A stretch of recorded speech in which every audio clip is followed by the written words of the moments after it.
The Seven Ravens. There was once a man who had 7 sons, and last of all 1 daughter. Although the little girl was very pretty, she was so weak and small that they thought she could not live. But they said she should at once be christened. So the father sent one of his sons in haste to the spring to get some water, but the other 6 ran with him. Each wanted to be first at drawing the water, and so they were in such a hurry that all let their pitchers fall into the well, and they stood very foolishly, looking at one another, and did not know what to do, for none dared go home.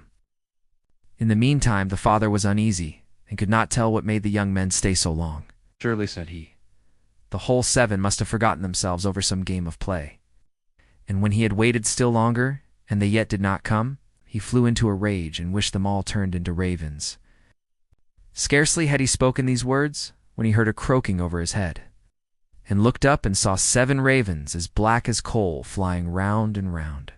Sorry as he was to see his wish so fulfilled, he did not know how what was done could be undone. He comforted himself as well as he could for the loss of his 7 sons with his dear little daughter, who soon became stronger and every day more beautiful. For a long time she did not know that she had ever had any brothers, for her father and mother took care not to speak of them before her. But one day, by chance, she heard the people about her speak of them.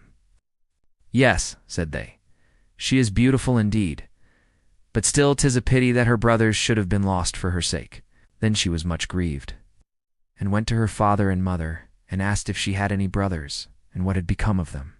So they dared no longer hide the truth from her, but said it was the will of heaven, and that her birth was only the innocent cause of it. But the little girl mourned sadly about it every day, and thought herself bound to do all she could to bring her brothers back. And she had neither rest nor ease, till at length one day she stole away, and set out into the wide world to find her brothers, wherever they might be, and free them, whatever it might cost her. She took nothing with her but a little ring which her father and mother had given her, a loaf of bread in case she should be hungry, a little pitcher of water in case she should be thirsty, and a little stool to rest upon when she should be weary. Thus she went on, and journeyed till she came to the world's end. Then she came to the sun, but the sun looked much too hot and fiery. So she ran away quickly to the moon, but the moon was cold and chilly, and said, "I smell flesh and blood this way." So she took herself away in a hurry, and came to the stars, and the stars were friendly and kind to her, and each star sat upon his own little stool. But the morning star rose up, and gave her a little piece of wood, and said, "If you have not this little piece of wood, you cannot unlock the castle that stands on the glass mountain, and there your brothers live." The little girl took the piece of wood, rolled it up in a little cloth, and went on again until she came to the glass mountain, and found the door shut. Then she felt for the little piece of wood, but when she unwrapped the cloth it was not there, and she saw she had lost the gift of the good stars. What was to be done? She wanted to save her brothers, and had no key of the castle of the glass mountain. So this faithful little sister took a knife out of her pocket, and cut off her little finger that was just the size of the piece of wood she had lost, and put it in the door and opened it. As she went in, a little dwarf came up to her and said, "What are you seeking for?" "I seek for my brothers, the 7 ravens," answered she.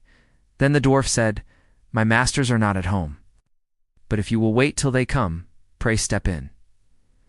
Now the little dwarf was getting their dinner ready, and he brought their food upon 7 little plates, and their drink in 7 little glasses, and set them upon the table, and out of each little plate their sister ate a small piece, and out of each little glass she drank a small drop.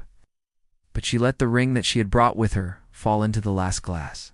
On a sudden she heard a fluttering and croaking in the air, and the dwarf said, "Here come my masters."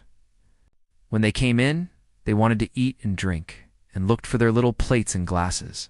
Then said one after the other, "Who has eaten from my little plate? And who has been drinking out of my little glass?" Caw, caw. Well, I ween mortal lips have this way been. When the 7th came to the bottom of his glass, and found there the ring, he looked at it, and knew that it was his father's and mother's, and said, "Oh, that our little sister would but come, then we should be free." When the little girl heard this, for she stood behind the door all the time and listened, she ran forward, and in an instant all the ravens took their right form again, and all hugged and kissed each other and went merrily home,